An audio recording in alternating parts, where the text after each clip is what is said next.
Good afternoon, my name is Dave Norton of Discovering New England History. And we're going to continue along here with part 3 of the Peter Hunt story. And of course, Peter Hunt was a soldier in the Civil War.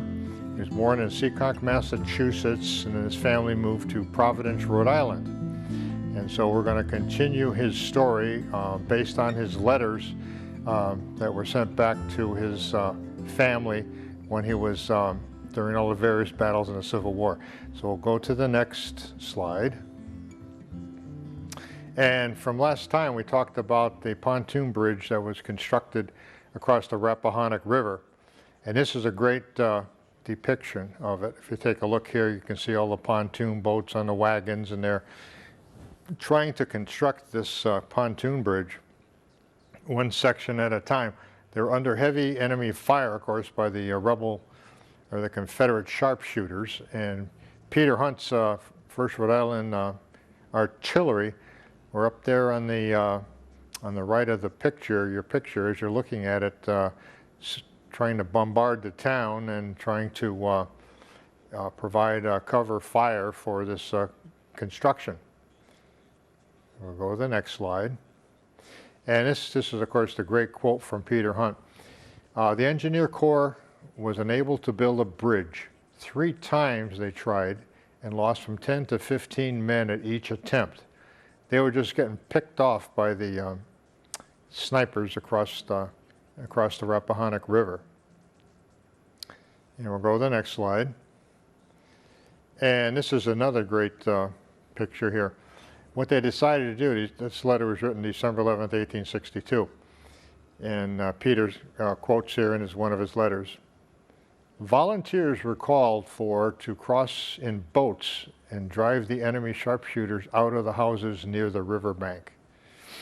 And that's by Lieutenant Peter Hunt. And there's a great picture of that. And these volunteers were the best sharpshooters under General Burnside's Union Army. And I did some research on that. And the group actually was from Massachusetts Volunteer Infantry. And many of them, and this particular unit, was from the Seekonk, Rehoboth area.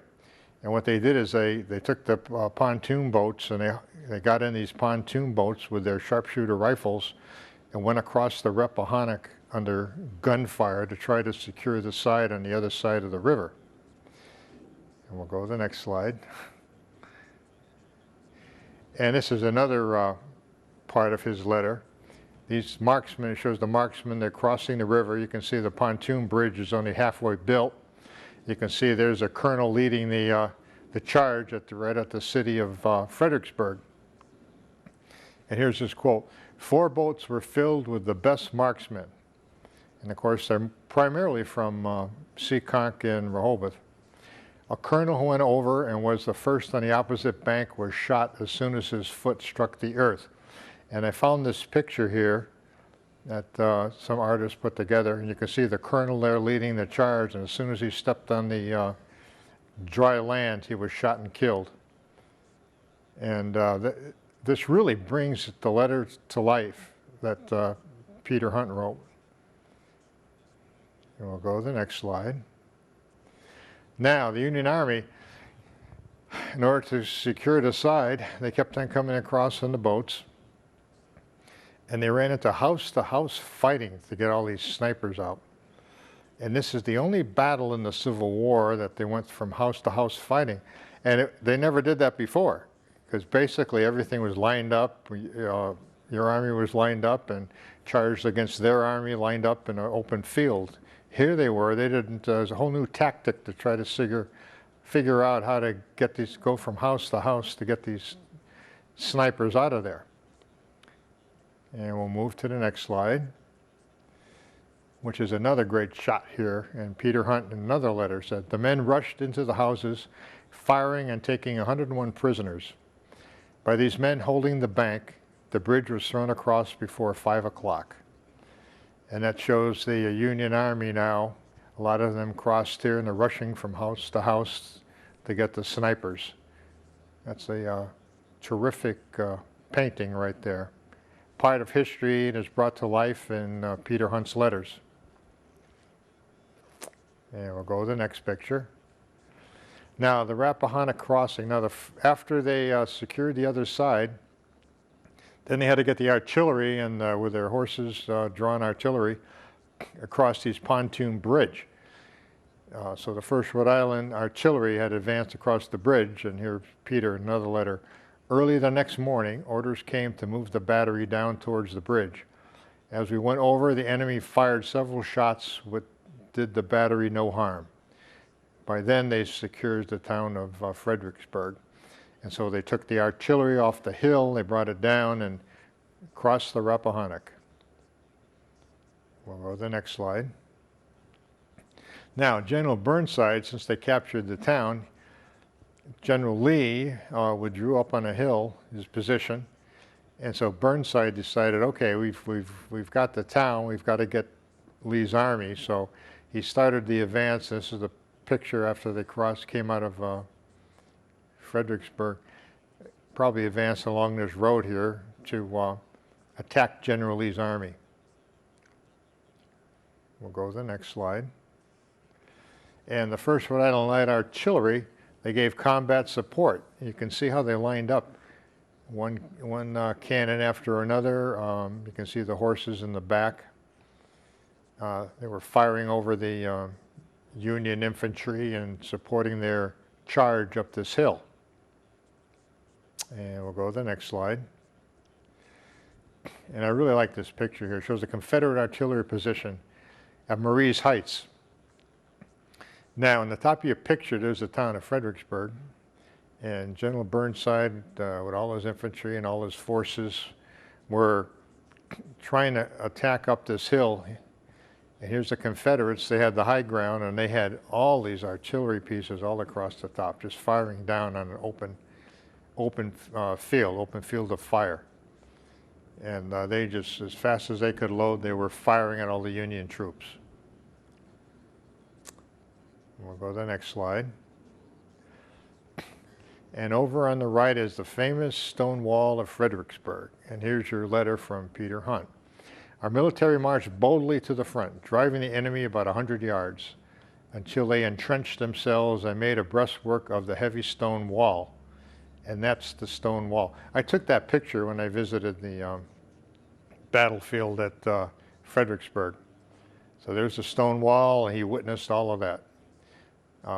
Continuing, this battery was just 1,000 yards from the enemy's guns and directly in front of their infantry. Signed, Lieutenant Peter Hunt.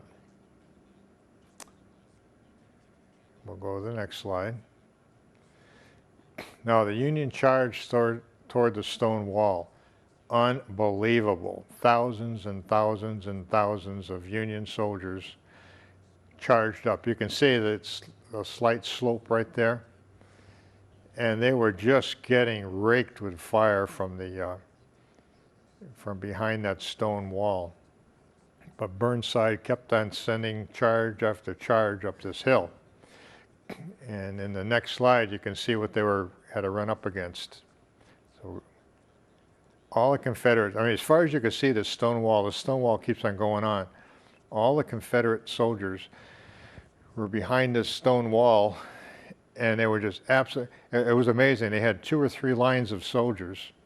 The first line would fire a rifle, and the man in back of him would have another rifle already loaded. He would pass it to the one in front. He would continuously fire, fire, fire.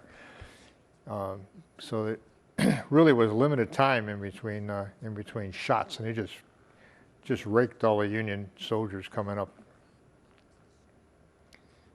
We'll go to the next slide. And General Cobbs' Georgia unit, they were the primary unit behind this stone wall. There's that famous picture there you've seen in a lot of the history books of Fredericksburg over there on the left. And I took that picture when I visited there on the right. You can see it's almost the same view. You can see that small house there, back of the wall. And you can also see it on the drawing. So I was actually standing in the same spot where the General Cobbs Georgia unit was, and they just kept on. They were never overrun. They just kept on mowing down the Union soldiers. We'll go to the next slide. Now this is quite a story here.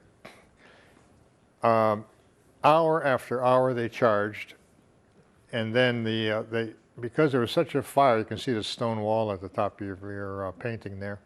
Because there was such a fire, they couldn't take the wounded soldiers off of there, and so the Union soldiers were just lying in this open field, and they were all crying for water and everything else for some kind of help. And the night went through, and the other soldiers that were alive actually stayed behind the bodies here for protection. They couldn't stand up. They would have got shot, and they couldn't withdraw. They couldn't. It was a terrible scene. So one of the, thousands of soldiers wounded were all crying for water. So behind the wall, one of the Confederate soldiers, Sergeant Kirkland, he finally, he just couldn't stand all the agonizing screaming. So he went to his commander and said, I want permission to go out in the field and give these men some water. And of course, the commander looked at him in awe, like, you can't be serious. And he says, yes, I just can't stand this anymore. So what he did was he gave him permission, and he told him, he said, if you poke your head over this wall, it's going to immediately get shot. And he said, I don't care. This is something I just feel that I have to do. So he went around and he grabbed as many canteens as he could, slung them over his shoulder, probably 10 canteens, filled them all with water, hopped over the wall on the battlefield. And at first, the Union soldiers thought he was just one of the Confederates and they were just going to rob some of the dead soldiers or whatever, take all their belongings, and so they kept on firing. Then they saw him giving water to the dead or wounded soldiers. And for some reason, the firing stopped on both sides. The complete battle stopped. And they all cheered. And that's what this painting depicts here. It's just amazing. For 2 solid hours, the battle stopped, and Sergeant Kirkland went from soldier to soldier and gave him water. Unbelievable. We'll go to the next slide. And that's a monument right there, Fredericksburg, to Sergeant Richard Kirkland. That's his monument. And that is one tremendous monument of what man can do to help another under adverse conditions, and it's one of the most famous, or one of the better monuments I've ever seen, and I visited many battlefields. So we'll go to the next slide. And I took this picture too, both of these pictures. That's the wall, and it said when he hopped over that wall, he said he hid behind that house. That house amazingly stood up through the whole battle. And there was a well by the house, and that's where he would keep on going back and fill the canteens full of water. So of course I was definitely curious. So I had to hop the wall and look on the other side, and I took the picture on the right, and you can still see to this day the whole length of the wall. You can see all the bullet holes in it from the muskets, from the Union muskets firing against the Confederates. It's a Stonewall section at the Fredericksburg battlefield. So if you knew the story, it would mean an awful lot more to you. So I'll go to the next slide. Now, there were so many wounded that General Burnside decided to break off the attack. Now you had the problem of all these wounded soldiers. What are you going to do now? You've got to help them out somehow and get rid of the dead and whatever. So all the churches in Fredericksburg, all the buildings, whatever, they're all used as hospitals. Here's a picture of the Fredericksburg Baptist Church. You can see the wagons there and whatever, and the whole yard here was all flooded, if you will, with all these shot Union soldiers. So we'll go to the next slide. And this is another great picture. You can see the building there, that's at Fredericksburg. And you can see this nurse there, that was a depiction of Clara Barton. And of course, she was from North Oxford, Massachusetts, another New England story here.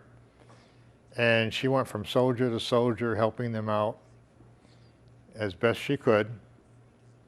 Thousands and thousands were wounded in this terrible battle, of which the Confederates won. It was a big victory for the Confederacy.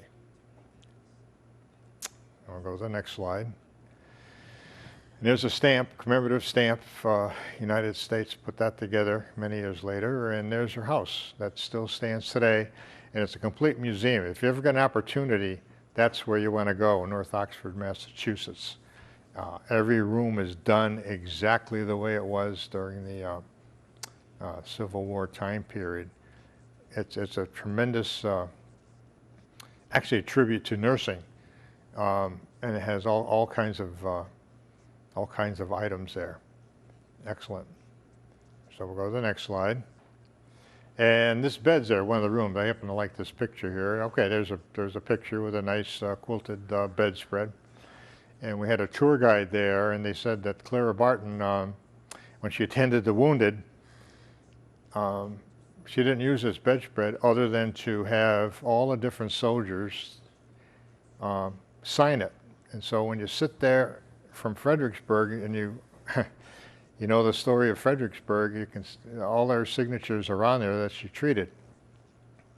And many of those were from the Massachusetts outfit that she was a school teacher before the Civil War, and 40 of the soldiers had her as their teacher. So she cared for all of them. And it's believed that, and I didn't actually see it, but that General Burnside actually signed this this quilt. So we'll go to the next slide. Now, Luisa Maycott also played a part in Fredericksburg, not at the battle itself, but in the helping the sick. So after the Battle of Fredericksburg, this was the first war where they actually had ambulances to pull the wounded away. And you can see them, they had these wagons. You had 2 soldiers would go, wounded soldiers in each wagon. And Luisa Maycott was stationed in Washington, D.C., where they did a lot of the surgeries. And so these wagons, they would transport the soldiers to Washington, D.C. So we'll go to the next slide.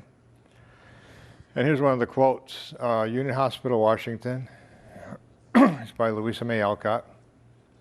They've come, they've come. It's the wounded from Fredericksburg. 40 ambulances are at the door, and we shall have our hands full in 15 minutes. And there's the actual picture I found of the Union Hospital. And on the right, there's a picture of all carrying all the wounded. They were just put anywhere, on the floor, anywhere. And you can see the doctor there treating those people.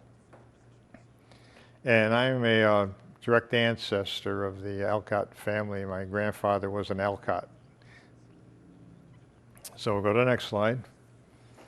And she's got a great book out here that she wrote of all of her experiences. And here's a quote here. The nurses looked anxious and tired, the men gloomy or sad. The windows had been carefully nailed down and only a few lower sashes could be opened. And she took charge. She wanted to get things going. She suggested the smashing of a few more panes of glass here and there so they could get air. And she entertained the belief that he who laughed most was surest of recovery. And so she went around attending to the soldiers and actually uplifting their spirits. So we'll go to the next slide. Fredericksburg Destruction, you can see that's some of the cannons and whatever like that. And I mean, it was just, the whole battlefield was just littered with all kinds of destruction. We'll go to the next slide. And here's some more of the destruction. I mean, the town of Fredericksburg, with all the cannon fire, whatever, were just reduced to rubble. You can see a house here on the left, all the holes in the roof and in the side and everything else, and the windows blown out. It was quite a battle. And we'll go to the next slide.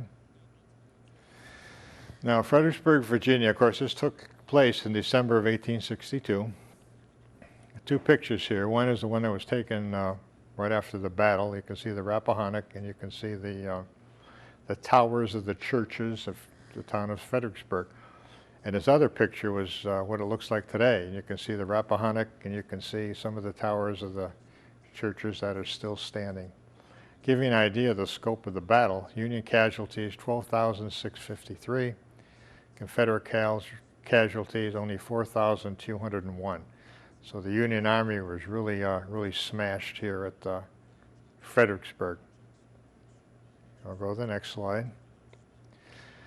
Now, Fredericksburg's relics. Over on the left, they show a cartridge case, and it's got the a U.S. emblem on it, and also on the strap that goes around it, it's got another emblem.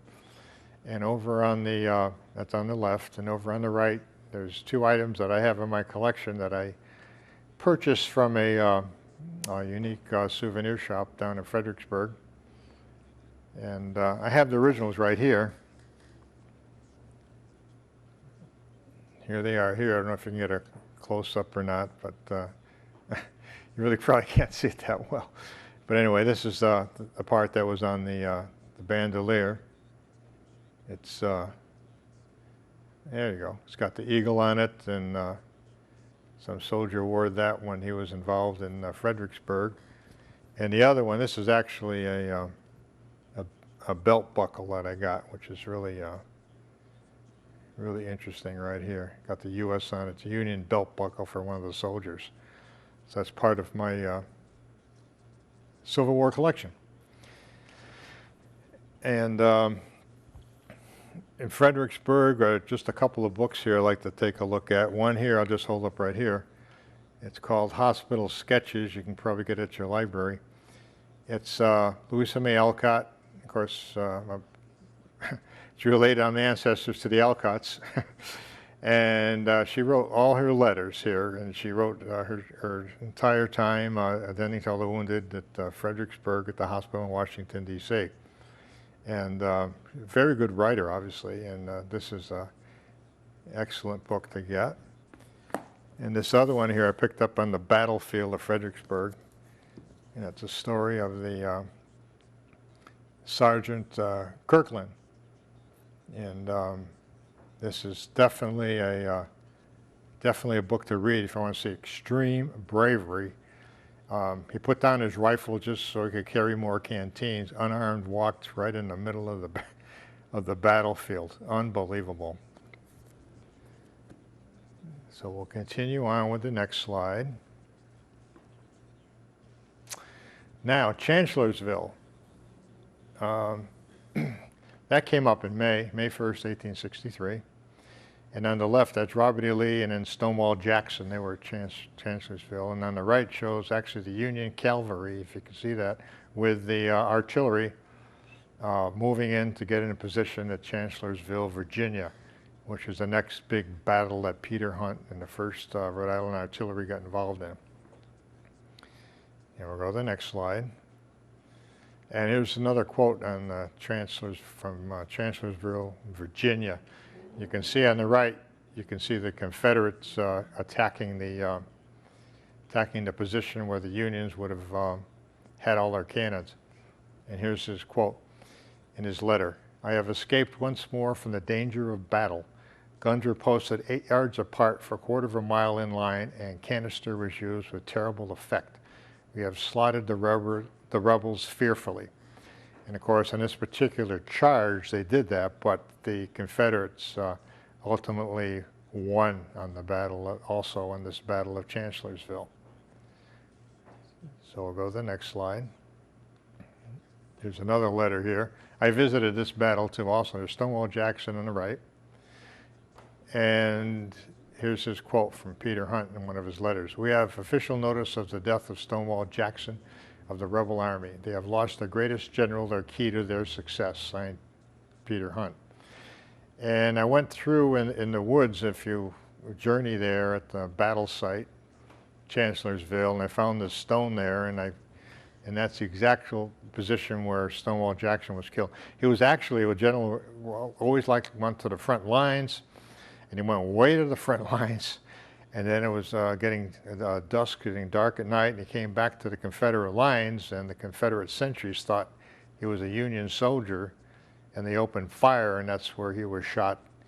And a few days later, he died in bed. Stonewall Jackson. So, well, the next slide. And that's what they call Salem Church. I visited that on the battlefield, and I said, oh my gosh, look at that. That was used as a hospital, and the Southerners, the Rebel Army, actually used it during the battle, and then it turned into a Union hospital. But if you look closely, you can see the brick house there, but you can see all the, where some of the shells went, and it's riddled with bullet holes. And I took that close-up there on the right, and you can see the large bullet holes, or some from the canister from the cannon, still in the bricks today, all the way up the side of the wall. And to give you an idea, the scope of Chancellorsville, Union soldiers, 17,300 casualties, Confederates, 13,300. Once again, the Confederates won this battle. So we'll go to the next slide. And then they went to the Union winter camp, Falmouth, Virginia, January through April 1863. Peter Hunt in one of his letters. I am sick, one of those awful colds. The old regiments are growing very small. The 1,000 men that were killed in the last engagement cannot be replaced. Signed, Lieutenant Peter Hunt. And on the right, there's a picture of Falmouth, Virginia. You can see the fireplace there, what's left of it. It's one of the Union camping sites, if you will. And we'll go to the next slide. And the Lacey House, he described that. I got a picture of the Lacey House. Read the letter here. Yesterday, one of our batterymen swam the river. It is quite common for the pickets to exchange papers and swim the river. One of the rebels came over near the Lacey House on a board bringing papers in his hat. Our pickets filled his hat with coffee and sugar, and he put it on and swam back. So during the ceasefire, the rebels and the Union soldiers were exchanging coffee and newspapers, and here's a picture of the Lacey House. So this ends episode 3, and we'll continue on with probably one more episode of Lieutenant Peter Hunt from, was born in Seekonk, Massachusetts. Once again, it's Dave Norton. Have a good afternoon.